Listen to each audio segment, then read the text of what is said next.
Ticket Machine is the official ticket broker of Spartan Nation. No matter what you need a ticket for, border to border, coast to coast, the Ticket Machine is your ticket source. So whether you need to get into the hottest concerts, the best sporting events, you want the best seats in the house, or you just want to get in the door, when you want to go to any event that requires a ticket, anywhere, border to border, coast to coast, it's always theticketmachine.com. Theticketmachine.com, 517-655-3201. Check it out today at theticketmachine.com. Good evening, everybody, and welcome back to Spartan Nation Radio. Now, let me just say in advance, very proud to have this next guy on the show for the entire hour now, making his yearly visit. This is the only show we ever do every year where we know the content going in. All the rest, it's like two guys sitting at a bar just talking about whatever sports topic hits their mind. This is when we go over the Spun's official top 25. I thought there was some good analogy. I thought there was some stretches. I thought there were some misses. But you know what? That's what makes sports fun. This is why we love talking about it in June and July every summer. But as usual, it was a great top 25 list. Let's bring in the godfather of gossip from Gotham, from the greatest aggregate site on the web for sports. Now, let me say this. I think the Drudge Report is the best political site if you look for politics and news. And I think the Spun is just as great if you like an aggregation site that does sports. You know them. We love them. The one, the only, Matt Hladek. Matt, how are you, bud? I'm doing great. That was an awesome intro this week. Got me pumped up, ready to go. I love the Spun's list every year. You know, here's what I like. When I'm done making my list and I publish it and I read it like a day or two later, I don't like my list. I can find areas I don't like about it. So that's what I think makes it fun. It's just good to hear everyone. It's good to get some perspective from New York because I may be too Big Ten centric. I love it. I thought you did a good job. But I'm going to tell you this. Go ahead. I'm sorry. I said, no, thank you. I appreciate it. It's a fun endeavor every year. I am going to tell you, though, among your first 5 picks, I already found controversy. Let's start with number 25, Florida State, 24, South Carolina, 23, Florida Atlantic. Tell me that you don't have FAU in the top 25 simply because of the clicks that come from Lane Kiffin. No, I don't. I can tell you that I have FAU in the top 25 because I think offensively they are a dynamic team as long as they get their quarterback situation, in tow, whether it's Chris Robeson or DeAndre Johnson, a couple of major transfers. I think that when you look at, their offense under Lane Kiffin, that's the reason I have them in the top 25. Going back to, number 25, Florida State, I think it's a team, I wrote in the article, they had a Murphy's Law season last year. Everything that went wrong could go wrong.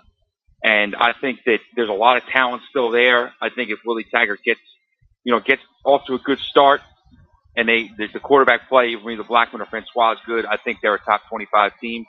And South Carolina was one of the surprises last year. I think with Jake Bentley, that they have a chance to make some noise again this year. I don't think that anyone can really challenge Georgia in the SEC East this year, but I do think that South Carolina is definitely the second best team. Yeah, I liked your – you know what I liked? I could see your argument for all three of those teams. I for sure had Florida State and for sure Texas A&M. Florida Atlantic surprised me, but I don't think it was a bad one. Now, here's one that surprised me a little bit. You got USC, Sam Darnold, USC starting quarterback. You know the situation there, gone. I was surprised to see USC at 21. Talk about USC at 21. Well, I have to be honest, with USC at 21, I am kind of betting on the talent that is still there, even without Sam Darnold and, Ronald Jones and Deontay Burnett. So you lose your top passer, your top rusher, your top receiver. I'm still betting on the talent that they have. Guys like Tyler Vaughn's at receiver and, Pai Young. I think that JT Daniels is eventually going to be that starting quarterback. So I'm betting on them big. I think defensively you have Cameron Smith, who's a future NFL player, and Porter Gustin at linebacker.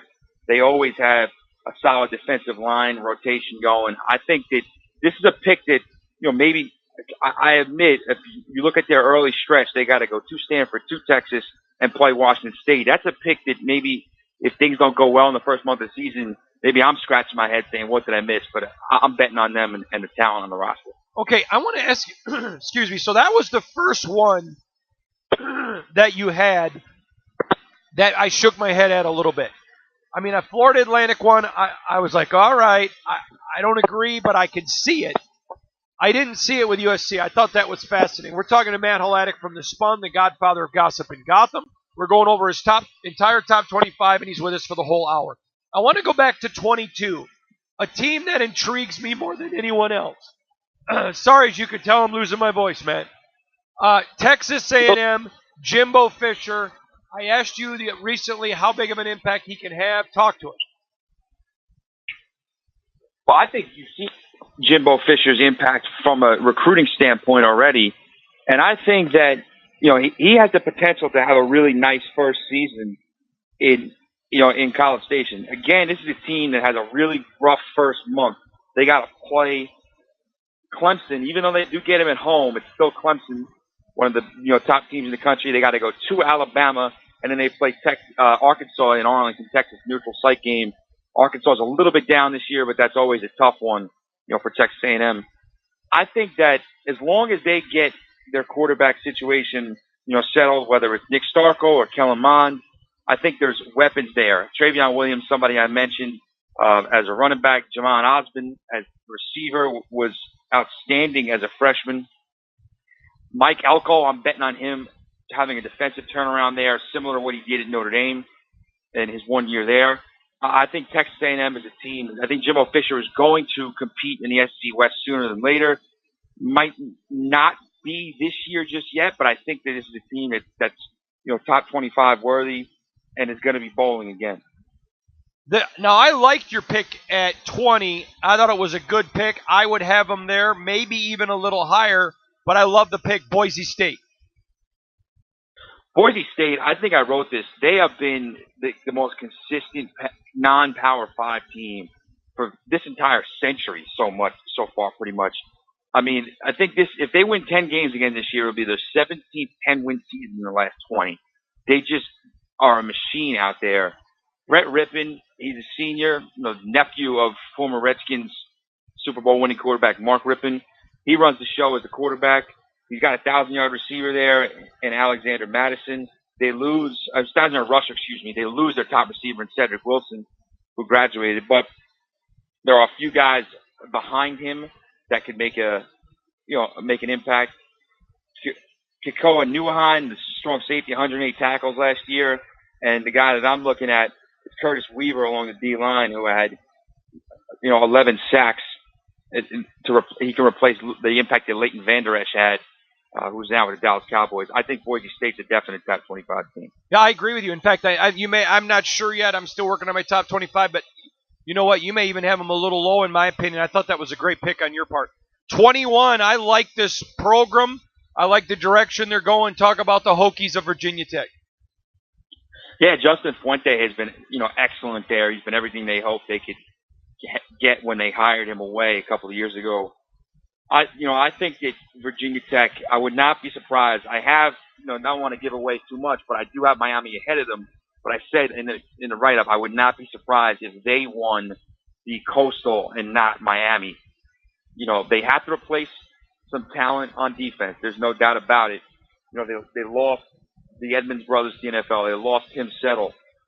They lost, another impact linebacker there as well.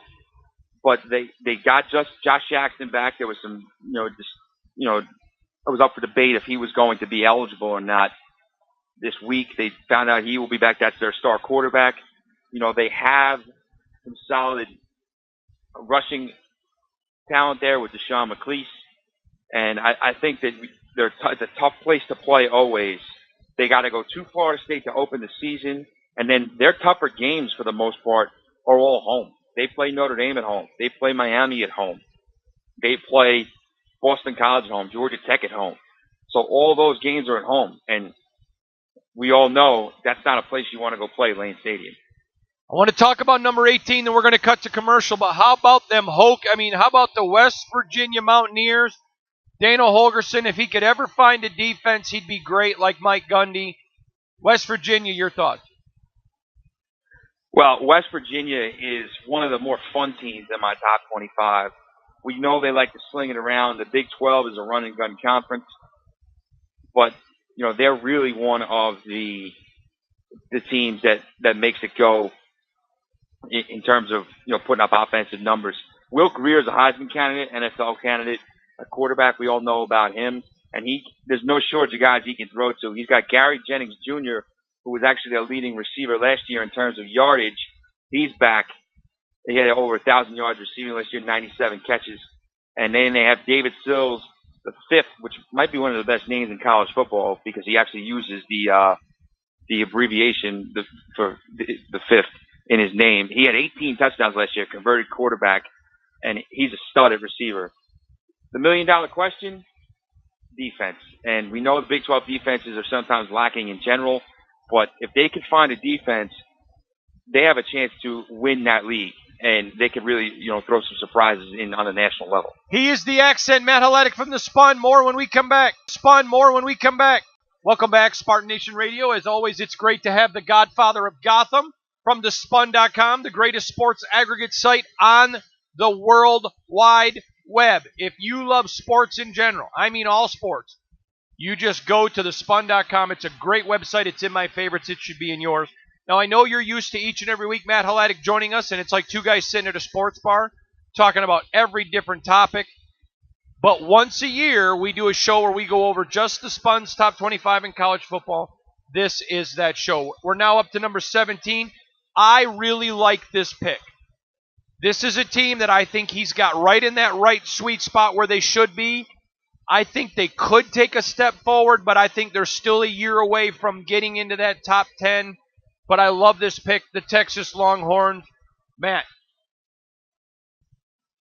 Yes, Texas to me, and I wrote this in here, some people may be a little surprised to see them as high as 17, but I love the talent they have, and I think I just have a hunch. I'm betting on Tom Herman in his second year, taking the next step. They were 7-6. This looks like a team that could potentially win 9 or 10 games if things break right for them. Quarterback situation with Ellinger and Buechele, we'll see who wins that battle. And they have to obviously replace a lot of production at running back, but there's a stable of guys there that they might be able to turn to, either Daniel Young or Tennille Carter, Trey Watson, the grad transfer from Cal. They got good receivers, Colin Johnson, little Jordan Humphrey. And they have, I think the offensive line will play well under Herb Hand. He does a great job wherever he goes coaching the O-line. And then their strength is defensively. Yes, they lose Deshaun Elliott. Yes, they lose Malik Jefferson, Poona Ford, all those guys. But Todd Orlando had that unit humming last year, and the team itself was struggling. And they still played very well defensively. I think he'll get it going again this year. You look at their schedule early on. They got to go and play. Maryland in Landover. That's a pretty big test. Maryland beat them down in Austin last year. They play USC again at home this time. So they're going to get tested a little bit early. And they play TCU in the first month of the season. This is another team that we'll know a lot about them very early on.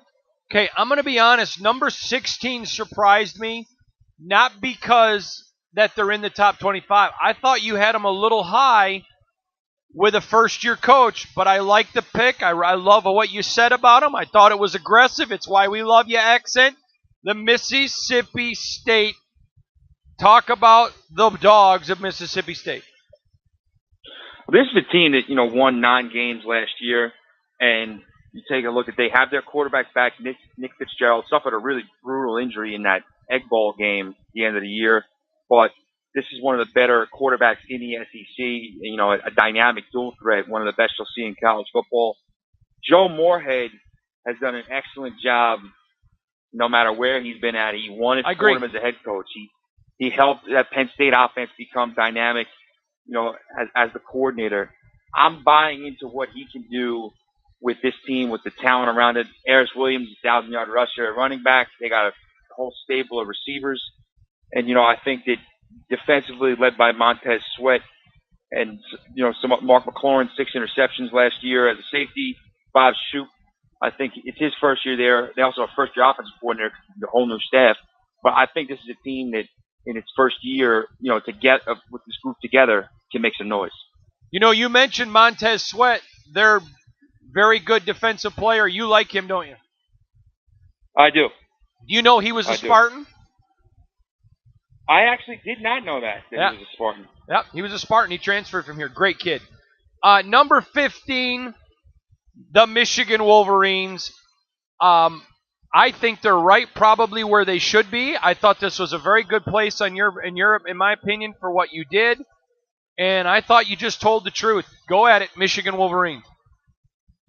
And I think any fans, Michigan fans or any other fans, will like what I did with the next team to tease it, what's coming up after Michigan. But Michigan at 15, I said it's year 4 in Jim Harbaugh, and it's really time to make, that next step. It's kind of time to put up or shut up. They have not finished higher than 3rd in the Big Ten East. There's a lot of talent here, particularly, on defense. Rashawn Gary's probably going to be a top 5 pick in the NFL. Devin Bush, excellent linebacker. They have returners in the secondary. On offense, the line always seems to, churn out its share of solid players.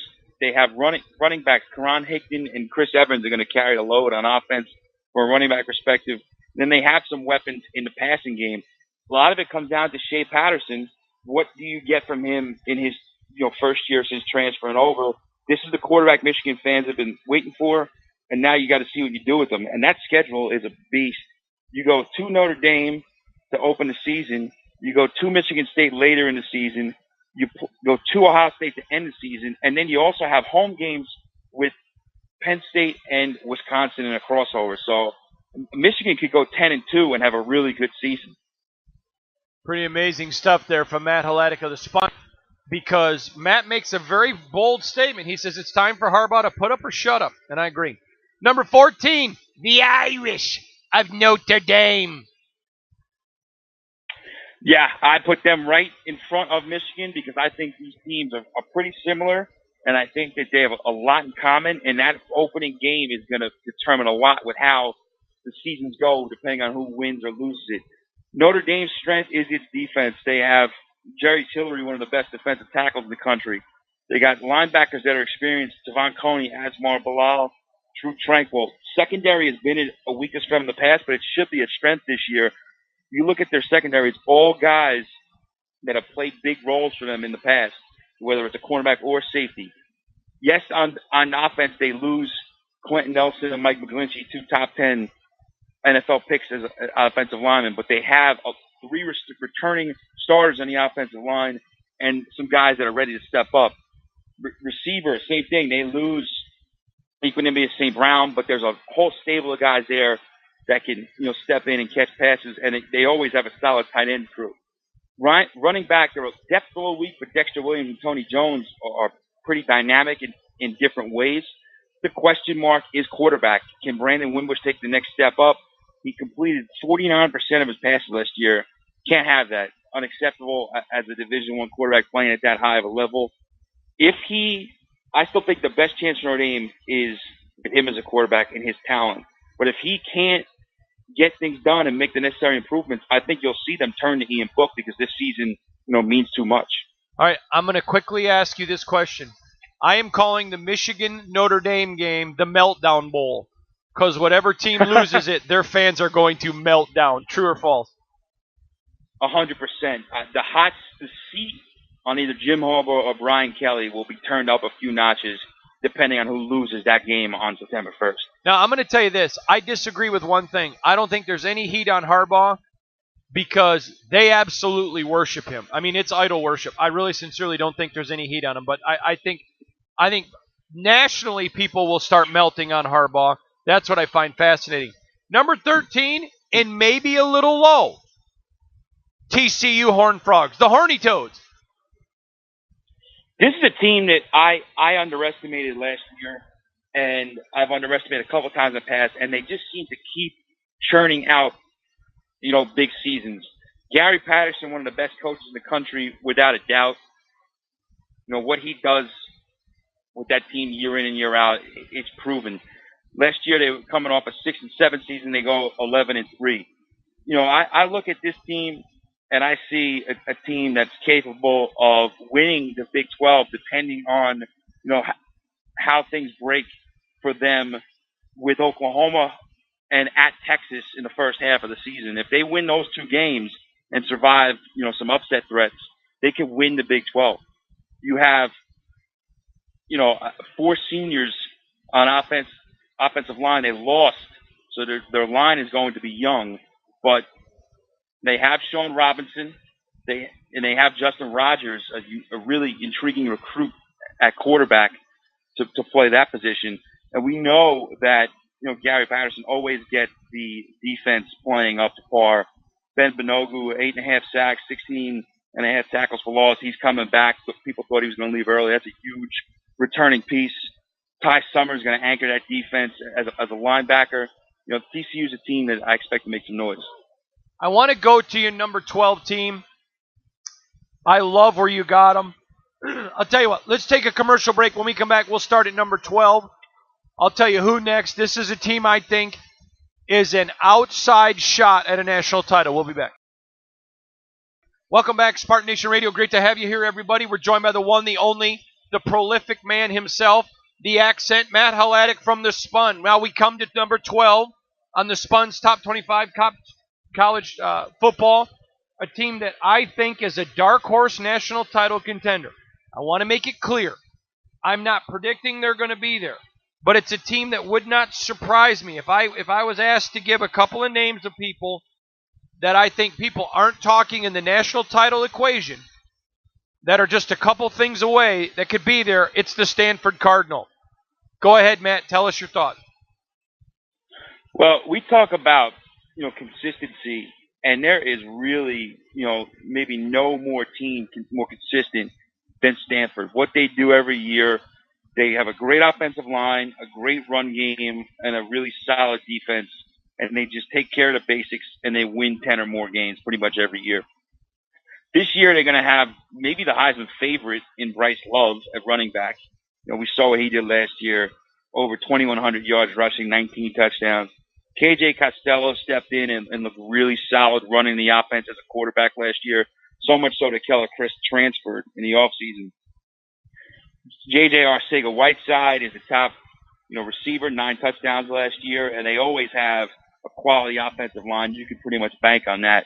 Defensively, Bobby Okereke is a stud in linebacker, 96 tackles last year, 4 sacks as well. Their secondary is always solid from a fundamental standpoint. And, they lose Harrison Phillips along the defensive line, but, they have some players there that they can rotate in that I think that, could do the job. They did give up, a lot of rushing yards last year. So that's something that you're going to have to look at to see if they improve on it this year. But I think this is a team that they survive their early tests, which are, home game USC week 2, at Oregon in week 4, and at Notre Dame week 5. They're in the conversation for not only the Pac-12 title, but maybe the college football playoff. Interesting stuff. We're talking to the one, the only, the Matt Hladek from the Spun.com. Matt, go to number 11, Miami, Florida. I'm going to be honest, I think you got them a little high. Well, I think Miami's in a pretty good spot right here. I was a little bit surprised when after I was done and I kind of scanned to see what some of the other sites had done, seeing that Miami was in the top 10 on most previews. I think that's a little high for them, but I think 11 is pretty solid. I believe in what Mark Richter's done down there, what he's doing, and how he's built that program up and what they have going forward. Malik Rozier's back as the quarterback, and he's got, Amon Richards is back healthy as his receiver. He missed some time last year, but he's really special on the outside. DJ Dallas, Travis Homer, solid running backs. Defensively, they made a lot of headlines last year for the turnover chain and all that stuff. And, defensively, they did lose some players to the NFL, R.J. McIntosh, Malik Young, unfortunately had a career-ending injury. But linebackers should be the strong point here. Zach McLeod, Shaq Quarterman, and Michael Pinckney. I think this is a team that, they surprised people last year when they started 10-0. They're not going to be a surprise anymore. People are going to have some expectations for them. And you always have to wonder how a team that's learning to be a powerhouse or learning to be a national program, how they handle expectations. So there's always a chance they could take a step back. But I think in terms of just what they have right now, I think Miami at 11-2 right. And listen, I'm a big Mark Richt fan, so there's no hate from me. Number 10's a team, I agree with you. I think they belong in the top 10. Penn State, Nittany Lions. Penn State, I believe they have the best quarterback in the Big Ten in Trace McSorley, maybe the best one in the country. He's a guy who makes plays with his feet. He makes plays, obviously throwing the ball 28 touchdowns last year. They lose Saquon Barkley, which I know Miles Sanders is a nice player. He's intriguing to see what he can do with more of an opportunity, but you can't underestimate how much of a loss Saquon Barkley is. They also lose Deshaun Hamilton and Mike Gesicki, their top receiver and tight end. But they have some players back, Jawan Johnson, who I believe can take a big step forward, DeAndre Tompkins at receiver. Their offensive line should be solid once again. Defensively, when I look at that roster, Micah Parsons, 5-star freshman and middle linebacker, really intrigued to see how he handles, that transition. And to the college ranks, he's got a lot of expectations. I think a guy that I'm excited to see, Sharif Miller, 5 sacks last year as a defensive end. I think, he's a junior. He's really coming into his own potential NFL player there. Penn State's another team that can win the Big Ten East. I think all 4 of those top teams in the Big Ten East can win the division: Michigan, Michigan State, Penn State, Ohio State. And Penn State, the thing that benefits them is they get Ohio State, Michigan State, and Wisconsin all at home. They have to go to Michigan, which is never an easy game. But the fact they get those 3 games at home in Happy Valley, it's going to be rocking. That's a huge, huge benefit from them for a scheduling perspective. I agree. Matt, we now come to the team everyone's going to want to hear you talk about. Number 9, the Michigan State Spartans. I talked about Michigan State bouncing back after that rough season in 2016. And I mentioned that I think Trace McSorley is the best quarterback in the Big Ten and maybe the best nationally. I think Bryan Lourd is one of the most underrated quarterbacks nationally. I think, and definitely in the Big Ten. I think when you look at what he did last year, over 3,000 yards total offense, 25 touchdowns, he makes things happen throwing and running the ball as a QB. L.J. Scott going on looking for his 4th season to lead the team, in rushing. They got 3 solid receivers, Felton Davis, Darryl Stewart, and Cody White as weapons on the outside. We know that defense is going to be physical and it's going to, put a hurting on teams. They return 19 starters, which is almost unheard of in college football. But they bring back 19 starters from a team that went 10-3 in 2017. Michigan State has to go to Penn State, which is not an easy task on October 13th, and then they got to host Michigan on the 20th. So that back-to-back right there is going to be very tough. But they do get Ohio State at home in late November, and that's a game that could potentially decide the Big Ten East. I think that right now I would have to say either Ohio State or Michigan State is going to come out of the Big Ten East. That game could decide the division race. Number 8, you've got the Auburn Tigers. Auburn, I said this. I don't know if there's a bigger what-if team in college football from last year than Auburn. You look at their final month of the season, they throttled Georgia. Georgia's only loss in the regular season. They beat their arch rival Alabama for the first time in a couple of years to end the season. They are right on the cusp, even with 2 losses, losing to Clemson and LSU. They win that SEC title game, they're going to the playoff. And then they lose the SEC title game. They have to watch the team they lost to, Georgia and Alabama, 2 teams they beat in the regular season, play for the title, and their arch rival Alabama wins the national championship. So there's a lingering aftertaste there for Auburn in terms of wanting to, not leave it on the table this year and take it to the next step. They have Jarrett Siddim, who is a guy who showed what he could do last year, throwing for over 3,000 yards, 18 touchdowns. He's the guy at quarterback. Ryan Davis, 84 catches on the outside at receiver. He's a stud.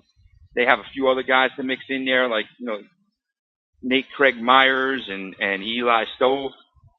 On defense, they have a guy coming back in the middle, 82 tackles, Deshaun Davis. Some guys that can rush the passer in him, Derek Brown, Marlon Davidson. It is the team that can potentially win the SEC West. The only thing is they have to go to Georgia and to Alabama at the end of the season here. Not to mention they go to Mississippi State in October, and they have to play LSU in week 3. So it's a tough schedule. Number 7, the Oklahoma Sooners in Lincoln Riley. Love Lincoln Riley, what he's doing out there. I think that this is a team that could be a little bit higher. When the season ends, you could say maybe I was a little low on them. I just think that as talented as Kyler Murray is, you're still replacing the Heisman winner, a guy in Baker Mayfield who did it all for you at quarterback. That's why I had them at 7. Rodney Anderson is going to help out tremendously, taking the load off of Murray. He rushed for 13 touchdowns, 1,161 yards last year. Defensively, they bring back Kenneth Mann, 5 sacks. And Kenneth Murray, who had 78 tackles last year. But they left a lot to be desired on the field defensively in 2017, and they might need that unit to carry them a little bit more this fall if they're breaking in a new quarterback. He's the one, Oklahoma the only. I'm sorry. Go ahead. Go ahead quickly. I'm sorry. They have a sneaky tough early schedule. FAU, UCLA, at Iowa State the first 3 weeks. That's a sneaky first 3 weeks there where some teams you're not expecting to test them may test them. He's Matt Haletic from the Spun. When we come back, the top 6 on the Spartan Nation Radio in the Spun.com annual Top 25 show. Welcome back, Spartan Nation Radio. Great to have you, everybody, here. As you know, it's our annual SpartanNation.com and the Spun.com Top 25 show where we bring in the accent, one of the chief editors, one of the grand poobahs of the Spun.com. We love having Matt in each and every week, the godfather of gossip in Gotham. Matt, I like number 6. We're going to take some more time here, go a little bit deeper on these top 6 teams. Another Big Ten team. This is the 4th in the top 15 so far, so I think there's going to be a 5th. Number 6, the Wisconsin Badgers. Yeah, Wisconsin, 4 straight years with double-digit wins. Last year, 13-1. Their only loss was Ohio State in that conference title game. A heartbreaker, 27-21. Wisconsin, every year they win the Big Ten West, they just can't quite get over the hump of winning the conference and getting into the playoffs. This is probably their best chance to do so this year in terms of the talent they have, although they do have to go up against a really good Big Ten East team, whoever it may be, in the conference title game. Jonathan Taylor, running back, sophomore, he could be, a Heisman. He's a legit Heisman candidate. Rushed for almost 2,000 yards and 13 touchdowns as a freshman, which is insanely impressive. They have their entire offensive line back. The only guy they actually lost starting last year was a tight end, Troy Fumagalli, who was an excellent player, but they have all 10 guys back. And when you look at what Wisconsin does with its offensive line on a yearly basis, the fact they have all 5 starters back is a huge, huge boon for the team. Alex Hornibrook, if he can play the way he did in the Orange Bowl for much of the season, they're going to be just fine at quarterback. Defensively, this is a team that's always sound, always, physical, always smart playing defensively. Out there, they have Ryan Connolly, who's just the next in line at linebacker. He had 88 tackles last season. Andrew Van Ginkel, 6.5 sacks. And TJ Edwards is a stud at linebacker as well. I missed him. Those 2 guys, Edwards and Connolly, are kind of anchors of the defense. Wisconsin's going to test themselves. They have crossover games at Michigan and at Penn State. So they definitely didn't get the benefit of the doubt from a scheduling perspective from the Big Ten. But I think this is a team that could finally crack the code of the college football playoff and get in there if things, break right for them. Well, awesome. All right, I agree with you. I have no issues with what you just said. I agree with it all. Good stuff on your part. Next, we come to number 5. I think the most underrated coach in America, Chris Peterson and the Washington Huskies. Washington has been a team that's been in playoff contention for a couple of years now. They made it in 2016. Last year, they just fell off just a little bit and missed the playoffs. Still finished 10-3. And I think this team, when you look at 1-2 punches, quarterback and running back, might not be any better in the country than Jake Browning and Myles Gaskin. Myles Gaskin, 21 touchdowns last year running the ball. Been a stud for 3 years now. Now he's finally a senior. Jake Browning's passing touchdowns went from 43 in 2016 down to 19 last year when they lost a lot of receiving production from the year before. But he's still a quality starter, in college football. Washington, you take a look over at their schedule. They have, a road game at Oregon and a road game at Washington State in the Apple Cup. And they don't really have too challenging a slate in conference. Or I shouldn't say not too challenging, but it's not overly daunting. They get Stanford at home, which is huge. They get Arizona State at home. But then when you look at them, the big game for Washington is maybe the biggest game of the Labor Day weekend, week 1, and they play Auburn down in Atlanta. That could be a college football playoff elimination game in week 1, with the winner of that game, giving itself a huge resume boost, and the loser kind of putting stuff behind the 8 ball because they're going to have to run the table in a difficult league. I agree with you. I love Washington. Next, we come to a team that a lot of people up here know very well. I'm going to be honest with you, Matt. I think you may have them low. I know that probably shocks you to hear it. I think their season comes down to playing Michigan State. I think Michigan State and Ohio State is going to be the Big Ten East Championship game. Now, let me just say this. I think Michigan State's going to lose at Penn State. I do. So that's not disrespecting Penn State at all. I think they're a great football team. But you've got the Ohio State Buckeyes at number 4. Irregardless, once they're in your top 4, you're a playoff team. Great team, great coaching. Your thoughts on the Buckeyes? Yeah, obviously the main question mark with Ohio State is the fact they're breaking in a new quarterback. Right now it looks like it's going to be Dwayne Haskins. He's been declared a starter going to camp. But boy, oh boy, whoever's the quarterback, they would love to have 2 guys like Dobbins and Mike Weber to hand off to at running back and a bunch of playmakers on the outside. Seems like they have no shortage of guys they can rotate in every single year on the outside. Paris Campbell might be the fastest guy in college football. Austin Mack and Benjamin Victor, 2 rising juniors that look like they're, going to have an impact. 2 seniors in McLaurin and Johnny Dixon. Don't forget KJ Hill, too. So I just rattled off 6 names right there that are guys on the outside that are playmakers. Along the offensive line, you're looking at a bunch of 4- and 5-star recruits and a couple of returning starters, so they should be fine there. But then where we really have to talk about Ohio State's strength is on the defensive line. This is a team that lost 4 guys that were NFL caliber players, and they might be just as good on the defensive line this year because they have Draymond Jones, Nick Bosa, who's a potential number 1 overall pick, Chase Young. I mean, we're talking about absolute studs there. In the secondary, they're a little bit young. Well, those young guys like Jeffrey Okudah, Kendall Sheffield, Sean Wade, they were 5-star recruits. So we're talking about guys who have the ability to step up and be the next stars at Ohio State. They always seem to churn out secondary players, particularly cornerbacks. Ohio State has 2 tough road games this year in conference, at Penn State, at Michigan State. That Penn State game at the end of September is I think, going to put the winner of that game is in the driver's seat at the time for the Big Ten East title. I agree. And I tend to agree with you. I think that Ohio State-Michigan State game in November and in East Lansing decides the Big Ten East. Let me just say this. I think if Penn State beats Ohio State, they're going to win the Big Ten East. I think they're going to beat Michigan State. I've already said that. But if they beat Ohio State, I think they win the Big Ten East. All right, let's get going. We got to speed it up a little bit. Georgia and the Bulldogs, number 3. Georgia coming off a huge year. Kirby Smart, heartbreaking loss in the college football playoff title game.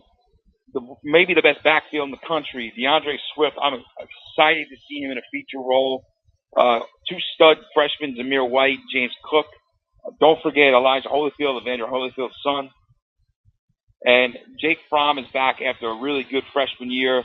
He's back as a sophomore, and he's going to get pushed by the top QB recruit in the country in Justin Fields. Defensively, they were excellent last year. They do have to replace 8 starters, which is never an easy thing to do. But secondary could be a strength. J.R. Reed at safety, he had 79 tackles last year, and DeAndre Baker 3 picks a corner. Georgia, where they benefit is the fact that I think they are head and shoulders better than the rest of their division. I agree with you, Matt. Matt, I agree with you. We got to get going, buddy, because we're up against the clock, and I want to get to the top 2. Number 2, Clemson. Yeah, Clemson, they have I wrote this, they have an NFL caliber defensive line in college with those guys. Cleveland Farrell, Austin Bryant, Dexter Lawrence, all of them. They are absolute studs. I think no matter who you get at quarterback for Dallas Swinney, whether it's Kelly Bryant or Trevor Lawrence, the freshman, they're put in a position to succeed. I also forgot Christopher Wilkins at D-line. I knew I was forgetting somebody. And then Clemson has a habit of churning out wide receivers. Talk about another team that should be head and shoulders better than everybody in their division. I would bet everything I own on Clemson winning the Atlantic Division and getting to the AFC title game. I think we're set for another Clemson appearance in the college football playoff. Alabama, number 1. The obvious choice. They lost 12 guys to the NFL, and they're still going to be right where they always are. They're in good hands at quarterback, whether it's Tagovailoa or Hurts. I think it'll beat Tua, who wins the job. They have 4 legitimate running backs, underrated receivers with Henry Ruggs, Jerry Jeudy, and Devonta Smith. We know their offensive line is going to be solid. Defensively, they're going to wreak havoc. I love that linebacking core with Mac Wilson, Christian Miller, Anthony Jennings, and then Jamie Mosley, Terrell Lewis, Keith Holcomb. A lot of depth there. Defensive line with Isaiah Buggs and Raekwon Davis. Raekwon Davis is an absolute monster.